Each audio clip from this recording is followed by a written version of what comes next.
Boa tarde. Os jogos da Copa terminaram aqui em Manaus, mas o Mundial continua e o Brasil segue rumo ao Hexa. Amanhã a seleção encara o Chile pelas oitavas de final a partir do meio-dia, horário local. E um dos setores que continua na expectativa é o de bares e restaurantes. Muitos estabelecimentos registraram desempenho até acima do esperado durante a visita dos turistas aqui na capital. O Largo São Sebastião, no centro, foi um dos pontos escolhidos pelo público durante a Copa. Em apenas um dia de jogo, chegou a receber 25 mil pessoas. Os donos de bares e restaurantes da área comemoram o faturamento com o Mundial. Neste restaurante, a expectativa por clientes foi 3 vezes maior do que o esperado. Ninguém esperava esse movimento massivo de turistas, essa permanência aqui no Largo até a tarde da noite e também o dia inteiro, com certeza superou bastante. Neste bar tradicional da cidade, também há motivos para comemorar. As vendas subiram 2 dias antes da Copa e permanecem aquecidas. O gerente diz que chegou a atender até 3 mil pessoas por dia. Os ingleses foram os clientes mais assíduos e também ajudaram a levantar o bom humor na redondeza. No dia do jogo da Inglaterra e Itália, a gente chegou aqui de manhã para trabalhar e já estavam aí na frente, já gritando, batendo na porta, pedindo para abrir o bar. Nós abrimos e imediatamente chegou um carro fornecedor nosso para entregar cerveja, com muita cerveja em cima e gelo. E eles mesmos pegavam as grades de cerveja e sacos de gelo na costa, trazendo aqui para dentro, vestidos de cavaleiros templários, né? Então foi bem lá. Tornaram verdadeiros funcionários do Bar do Armando. É verdade, foi isso mesmo. Mas a alegria no setor não é na mesma intensidade para todo mundo. A Abrazel aponta que em outras áreas da capital, onde os comerciantes investiram pensando na Copa, o retorno não foi o mesmo. As casas que tiveram a sorte de estar no local que os turistas escolheram para ficar, com certeza tiveram um movimento bem acima do esperado. As demais casas que também se prepararam não tiveram esse resultado. No final a gente pode dizer que foi positivo, mas não foi como esperado. A dica é não perder o fôlego. Neste restaurante, o público aumentou 10% no período da Copa em comparação com junho do ano passado. Com decoração temática e cardápio reformulado, cada vez mais clientes torcedores são conquistados. A ordem é encarnar o espírito da Copa para turbinar o faturamento. A expectativa é manter o ritmo até o fim do Mundial. A ideia foi a gente entrar para trazer esse público, né, o nosso público, outros públicos também, para virem aqui torcer pela seleção brasileira. Nós estamos aqui abertos em todos os jogos da Copa do Mundo, principalmente nos jogos da nossa seleção, para trazer o nosso cliente, o nosso público para vir aqui torcer nesse ambiente descontraído, agradável. Eleições 2014, a sexta-feira foi mais um dia de articulações políticas aqui na capital. Esta manhã, o Partido da República, o PR, anunciou oficialmente o apoio político à chapa majoritária para a disputa ao governo do Estado e Senado da República. O ex-senador e ex-prefeito de Manaus, Alfredo Nascimento, que é o presidente nacional do PR, formalizou o apoio à pré-candidatura à reeleição do governador José Melo, do PROS, e do ex-Omar Aziz, do PSD, para o Senado da República. Porque eu tenho a convicção que o Melo é a melhor opção para o Amazonas. Alfredo também anunciou a sua pré-candidatura a deputado federal. Na ocasião, o prefeito de Manaus, Arthur Neto, do PSDB, também considerou o apoio como importante para o arco de alianças. Esta pré-campanha, este pré-lançamento do governador José Melo tem sido um êxito muito grande. O evento, realizado na manhã de hoje, contou com a presença de lideranças políticas, correligionários e militantes da base. Também na manhã de hoje, o PPS oficializou o apoio à pré-candidatura do senador Eduardo Braga ao governo do Amazonas. A aliança foi confirmada pelo ex-vice-prefeito de Manaus, Issa Abraão, que desistiu da candidatura para o governo do estado e agora vai concorrer a uma vaga de deputado federal. Issa afirmou que o apoio só foi definido pelo partido na noite de ontem. Por isso, a informação não pôde ser confirmada durante a coletiva de imprensa que oficializou a disputa da deputada federal Rebeca Garcia como vice do pré-candidato ao governo do estado, senador Eduardo Braga. A decisão, ela não é abstrata, a decisão ela não foi feita em sala, a decisão é clara, a decisão é de alguém que quer, ao mesmo tempo, estar do lado, mas ter as suas ideias respeitadas, ter a sua liberdade respeitada, ter o seu partido respeitado. O prazo final para a realização das convenções dos partidos que vão oficializar as candidaturas deste ano encerra na próxima segunda-feira, dia 30 de junho. Pelo menos 50 mil pessoas ainda estão com o abastecimento de água suspenso na zona leste de Manaus por conta do rompimento em parte da estrutura da ponte que sustenta a tubulação de captação do Proama. Esta manhã, o governador do Amazonas decretou situação de emergência em Manaus. Em coletiva à imprensa na manhã de hoje, o presidente da empresa responsável pelo abastecimento de água na capital informou que a normalização do abastecimento só vai ser possível após a conclusão de um estudo técnico para a restauração da estrutura danificada. Segundo ele, medidas emergenciais, entre elas a reativação de poços e o rodízio de abastecimento, estão sendo tomadas para que as regiões afetadas recebam água. Algumas áreas têm água 6 horas por dia, outras vão ter água 12 horas, isso depende do local. Caminhões-pipas também serão disponibilizados para reforço no abastecimento. Aproximadamente 50 mil pessoas ainda estão com o abastecimento de água precário na zona leste de Manaus. O serviço foi restabelecido em mais de 60%. Na coletiva, o governador do estado afirmou que pediu rigor nas investigações sobre os danos causados. Um inquérito foi aberto e um laudo deve apontar as verdadeiras causas que levaram à danificação de um dos pilares da ponte que sustenta a tubulação do programa Águas para Manaus Proama na última terça-feira, quando uma balsa particular atingiu a estrutura. Para nós não deixarmos escapar qualquer tipo de motivação que tenha levado àquilo ali. É muito estranho que, a partir do momento em que todo mundo comemora que finalmente a água chegou na zona norte e leste da cidade de Manaus, de repente aconteça um episódio desse inusitado, né?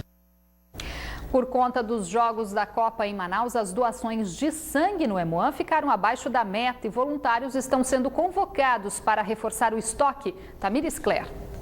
Desde o início da Copa, o Hemoan estabeleceu uma meta em que todos os dias do Mundial deveriam ter disponíveis 800 bolsas de sangue para as redes pública e privada de saúde. Mas até agora, nenhum dia a meta foi cumprida. Entre os tipos sanguíneos de maior necessidade estão O positivo e negativo e A positivo. Quem vai dar mais detalhes para a gente é Zeila Frota, que é gerente de captação de doadores. Quem que pode doar? Como é que é o procedimento?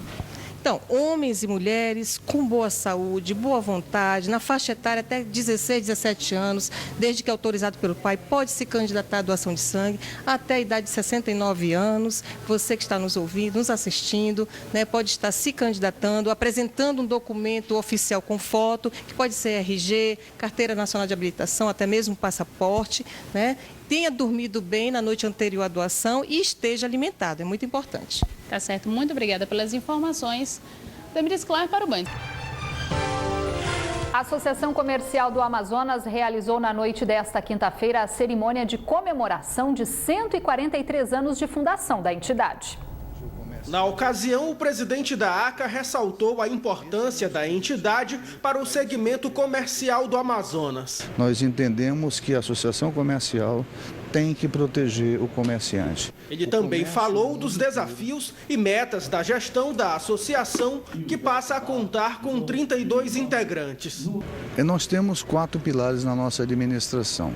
Um deles é o aumento do quadro de associados. Durante a cerimônia comemorativa dos 143 anos de fundação da entidade e de posse da diretoria executiva, Assembleia Geral e Conselho Fiscal biênio 2014-2016, foram concedidas medalhas do mérito empresarial a personalidades de destaque no contexto socioeconômico do Estado e diplomas de reconhecimento por colaboração com a entidade. Mesmo com o fim dos Jogos da Copa em Manaus, o juizado especial instalado no Aeroporto Internacional Eduardo Gomes vai continuar oferecendo atendimento jurídico gratuito para os passageiros. O serviço, que foi implantado apenas nas cidades sedes do Mundial, também deve ser estendido para outras capitais do país. Uma dor de cabeça que Zélia não deseja a ninguém. Pegamos um voo de Tefé para Manaus, nós viemos para o encontro de gestores em Manaus. E quando chegamos aqui no aeroporto, simplesmente minha bagagem sumiu. E eu passei 4 dias sem bagagem, a empresa sequer me deu um telefonema. O prejuízo com a compra de roupas em Manaus chegou a R$500. O incidente aconteceu há 2 meses e foi resolvido sem ajuda de advogados. Mas Zélia concorda que tudo seria mais fácil se tivesse procurado os trâmites legais. Não procurei juizado, até porque quando do interior para vir para a justiça tinha toda uma despesa. Agora, casos como esses podem ser resolvidos no aeroporto mesmo. Ocorrendo o problema, a gente tem condições de chamar o representante da companhia aérea aqui no posto do juizado e se instaura uma conciliação, né? Mas com aquele objetivo de resolver o problema do passageiro. O juizado especial foi montado para atender a demanda da Copa e a maior procura é para autorizar crianças a viajarem desacompanhadas. Dos 281 atendimentos realizados nesse primeiro mês de funcionamento, 165 eram solicitações para esse tipo de autorização. Não, isso era um serviço que estava somente sendo feito no plantão do Florianópolis Reis, eu acho que nos juizados, nas sedes dos juizados da infância e da adolescência. E muitas vezes a pessoa chegava no aeroporto e era impedida de viajar pela companhia aérea por não ter essa autorização de viagem. Até o dia 20 de julho, o espaço funciona das 8 às 2 horas da manhã, de segunda a sexta-feira. Aos fins de semana e feriados, o horário de funcionamento é das 2 horas da tarde às 8 horas da noite. Começa daqui a pouquinho mais uma edição do Festival Folclórico de Parintins. E quem está lá acompanhando toda a movimentação na ilha e a preparação dos bois garantido e caprichoso é o repórter Neto Cavalcante, que traz as informações para a gente. Aqui na Ilha Tupinabarana, tudo pronto para os 3 dias de festa do 49º Festival Folclórico de Parintins. O principal ponto de concentração das pessoas é aqui na Praça da Catedral de Nossa Senhora do Carmo. Em ano de Copa do Mundo, as cores verde e amarela se misturam ao azul e vermelho dos bumbais garantido e caprichoso. A cidade já está bastante movimentada, como vocês podem ver. Mais de 80 mil visitantes já chegaram aqui ao município, 17 mil deles por via aérea, lá no aeroporto Júlio Belém. Mas a maioria dos visitantes chegaram mesmo por via fluvial. A orla da cidade está lotada de embarcações, todo mundo em clima de festa. O caprichoso vai ser o primeiro bumbá a entrar na arena hoje, depois o garantido fecha esta primeira noite de apresentações, que segue até domingo. Todos os detalhes dessa festa você que vai conferir aqui no Band Cidade. Neto Cavalcante, de Parintins, para o Band Cidade. Manaus se despediu da Copa na última quarta-feira com o jogo entre Honduras e Suíça, mas muita gente que chegou ao país para o Mundial continua com a Amazônia na rota de visita. E o melhor, tem até turistas que adiaram a partida da capital do Amazonas para curtir mais a cidade. A professora que decidiu trabalhar durante a Copa arruma com carinho o local que vai receber o público para a programação cultural do dia. Essa interação foi muito importante para mim, né? E a gente viu assim, a comunicação, essa alegria deles, eu fiquei muito feliz. Tânia nunca tinha visto tanto estrangeiro em Manaus e foi esse zelo com o visitante um dos elementos que encantaram os turistas. Quem disse que a Copa acabou na cidade? Os jogos, sim, mas eles continuam espalhados por toda a parte. Adolf veio com a esposa e amigos para o jogo da Suíça na última quarta-feira. Já era para terem partido, mas decidiram ficar mais um pouco. A cidade é linda, ainda vamos voltar, só que da próxima vez por 3 semanas, diz o empolgado suíço. Não faltam cenários inspiradores para prender os visitantes.